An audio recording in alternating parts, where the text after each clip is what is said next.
character of Jesus, being a literary and astrological hybrid, is most explicitly a plagiarization of the Egyptian sun god Horus.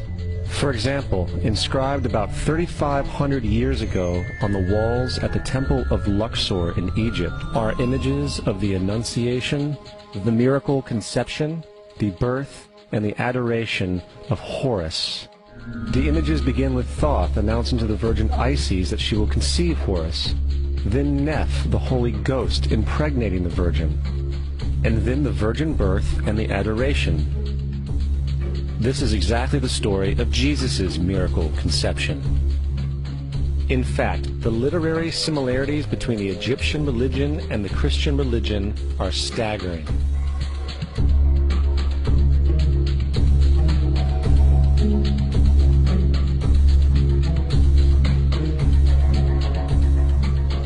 And the plagiarism is continuous. The story of Noah and Noah's Ark is taken directly from tradition. The concept of the Great Flood is ubiquitous throughout the ancient world, with over 200 cited claims in different periods and times. However, one need look no further for a pre-Christian source than the Epic of Gilgamesh, written in 2600 BC. This story talks of a great flood commanded by God, an ark with saved animals upon it, and even the release and return of a dove, all held in common with the biblical story, among many other similarities. And then there is the plagiarized story of Moses. Upon Moses' birth, it is said that he was placed in a reed basket and set adrift in a river in order to avoid infanticide. He was later rescued by a daughter of royalty and raised by her as a prince. This baby in a basket story was lifted directly from the myth of Sargon of Akkad of around 2250 BC. Sargon was born, placed in a reed basket in order to avoid infanticide, and set adrift in a river. He was in turn rescued and raised by Aki, a royal midwife. Furthermore, Moses is known as the lawgiver, the giver of the Ten Commandments, the Mosaic Law. However, the idea of a law being passed from God to a prophet up on a mountain is also a very old motif. Moses is just another lawgiver in a long line of lawgivers in mythological history. In India, Manu was the great lawgiver. In Crete, Minos ascended Mount Dicta, where Zeus gave him the sacred laws, while in Egypt there was Nesis, who carried stone tablets and upon them the laws of God were written.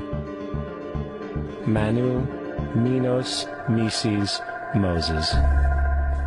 And as far as the Ten Commandments, they are taken outright from spell 125 in the Egyptian Book of the Dead. What the Book of the Dead phrased, "I have not stolen," became "Thou shalt not steal." "I have not killed," became "Thou shalt not kill."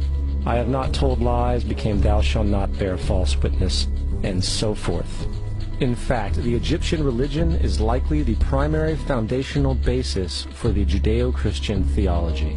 Baptism, afterlife, final judgment, virgin birth, death and resurrection, crucifixion, the Ark of the Covenant, circumcision, saviors, Holy Communion, Great Flood, Easter, Christmas, Passover, and many, many more are all attributes of Egyptian ideas long predating Christianity and Judaism.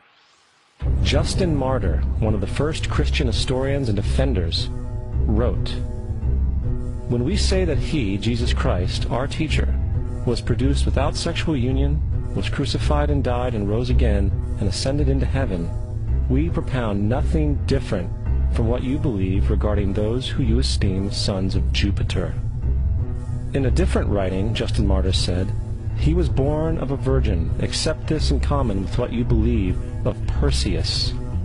It's obvious that Justin and other early Christians knew how similar Christianity was to the pagan religions. However, Justin had a solution. As far as he was concerned, the devil did it. The devil had the foresight to come before Christ and create his characteristics in the pagan world.